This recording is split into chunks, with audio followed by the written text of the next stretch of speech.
and palig kog next by.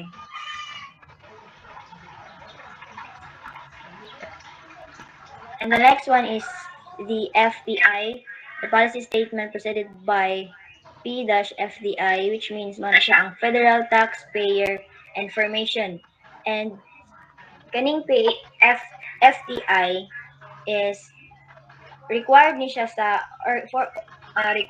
organization's information system with a Federal Taxpayer Information, which means na mandatory ni siya if only if the organization collects, processes, stores, or transmit federal taxpayer information. And kaning kaning FTI information provided ni siya sa IRS or the Internal Revenue Service or the taxpayers that can identify a person or their tax return details. So, for example, kanang sa social security numbers, tax return data, income details, filing status, refund or balance due amounts.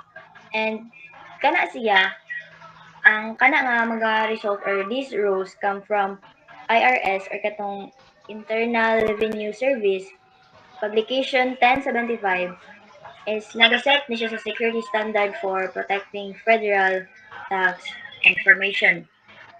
So, ang PCI, or katong ganiha, payment card data is muna siya ang credit debit card info. Ang PHI or the protected health care data is muna siya ang patient medical info, and the FTI is muna siya ang federal taxpayer data or the IRS tax return info. So the next one is the exceptions. Exceptions is PSPs or the policy, standard, and procedures. Kana nga section is explain dira ang if there are special cases where a department cannot fully follow the standard policy, they may apply for an exceptions. So, ang exception is, mag-provide sila exception nga kanang sa organization na ay dili mo follow ana nga palisiya. So, this must be done through SME's official exception request procedure. And the next one is existing IT products and services. And sa kanilang existing IT product and services, the SMEs or the subject matter expert, before requesting an exceptions, ang SMS from the department must first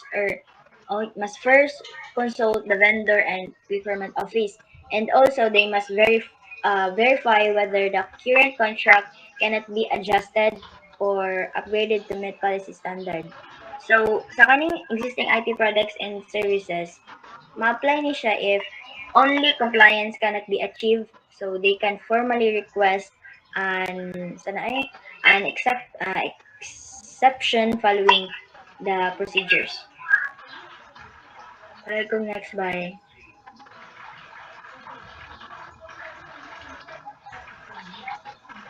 So the section number, the exceptions and explanations.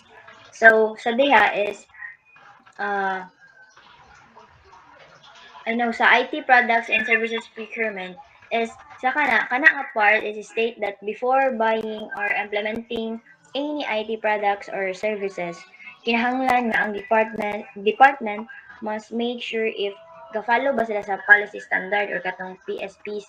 So they must also check na if ang product mo met ba sa current and future requirements, not just short term, but it should be a long-term needs. So, sa kani is, kinahanglan yun nga ma-apply yun tong policy standard, and gina-make sure dapat sa department nga ma-apply to siya. So, there is a table for department to fill out if they have taken any exception. So, for example, kana section number to be filed by department once necessary, and sa exception is policy not followed kung kinsa ang kanang exceptions ani kinsa ang dili maka-follow ani, and sa explanation basis is magbutang kag reason why nganong accepted ka na or exception na exemption ana nga policy. Sa next is the rules and responsibilities. So kablo naman dito kung kinsa ang responsible dapat ani nga policy nga nag-implement, and unsa nga rules ang ilahang gina-implement. So kani nga section is defines the kung kinsa ang accountable. So the first one accountable ani nga policy and responsible is ang Chief Information Officer, which is the CIO, is fully responsible for making sure that all departments correctly follow the IT policy standard or katong PSPs. So, si Chief Information Officer, gina-ensure dapat niya or gina-ensure jud niya ang compliance and completion of the requirements. So, that is all my part, and the next reporter is mas ina-explain pa niya kung unsa gid ang responsible kung unsa gid trabaho ni CIO.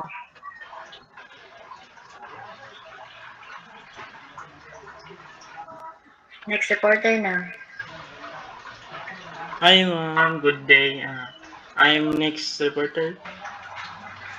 My topic is Chief Information Security Officers CISO shall advise the CIO on the completeness and efficacy of department activities and documentation provided to the departments, ensure the compliance with ICMA ATPS space throughout all. So, ang CISO mao ang magtambag sa CIO kabayan sa pagkakompleto og kalidad sa mga kalihukan ug dokumento sa department aron masiguro nga masunod kini sa IT policies sa kompanya.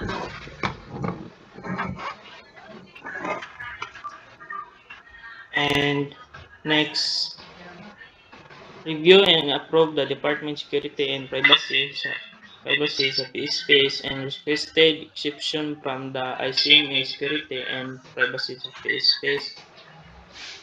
So, siya usab ang mo review o mo aproba sa security o privacy sa PSpace sa department o sa mga exception niini. So, next, identify the convey to the CEO, the REX, to ICMA information system and database on the current implementation of security controls and mitigation option improve the security. So, iya iusab ang ilhan nga isult sa CIO nga mga REX sa mga sistema o data sa kumpanya o mga hatag o mga paagi aron mausual na seguridad para sa seguridad.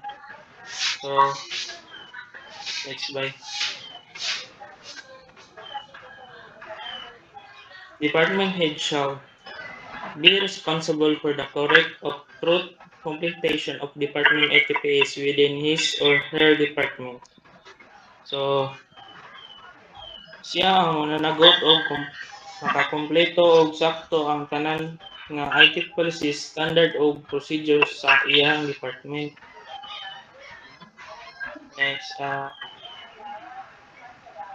ensure the department compliance with the system and communication protection policies. So, kinahanglan niya masiguro nga iyang department masunod sa mga patakaran bahin sa pagnalipod sa sistema o komunikasyon. And promote efforts within the department, establish and maintain the effective use of ICMA information system and assess. Dapat niya sagon at tabangan ang iyang mga tao aron maayong epektibo nga magagamit ang mga impormasyon o kagamitan sa ICMA. Next. Department IT lead shall work with a department head to ensure the correct and truth completion of the department ITPS within a department. So, Kinahanglan siya makig-uban og sa mga department aron masiguro nga tanan nga IT policy, standard ug procedures sa department mahuman og sakto o kompleto.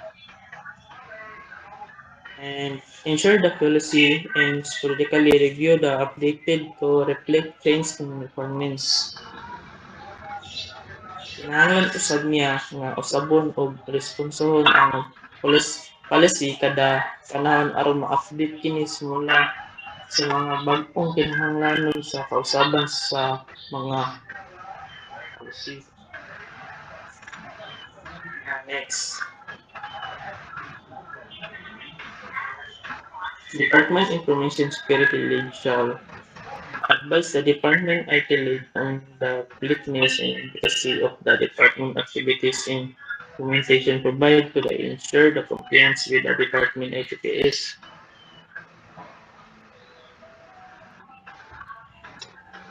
Ang Information Security Lead magtambal sa Department IT Lead kabahin sa pagkakompleto o kalidad sa mga kalihukan o dokumento aron masiguro nga musunod sa IT policies. And ensure the developed implementation of the educate controls enforcing this policy for the department. Siya ang masiguro nga naayos to nga security controls na implement sa department. Ensure that all personnel understand that their responsibilities with respect to the protection of ICMA information system and their communication. Kinahanglan usab niya nga masiguro ang tanan nga empleyado kasabot sa ilang responsibilidad sa pagpanlipod sa impormasyon o komunikasyon sa kumpanya. Next. Supervisors of ICMA employee and contractor shall ensure user appropriately train and educate in this policy. So kinahanglan nila masiguro nga ang mga users or kay na train og nasabtan og mga polisiya. Next is monitor employee activities to ensure the compliance. Kailangan usab nila bantayan ang mga kalihukan sa mga empleyado aron masiguro nga nasunod sa ilang policy.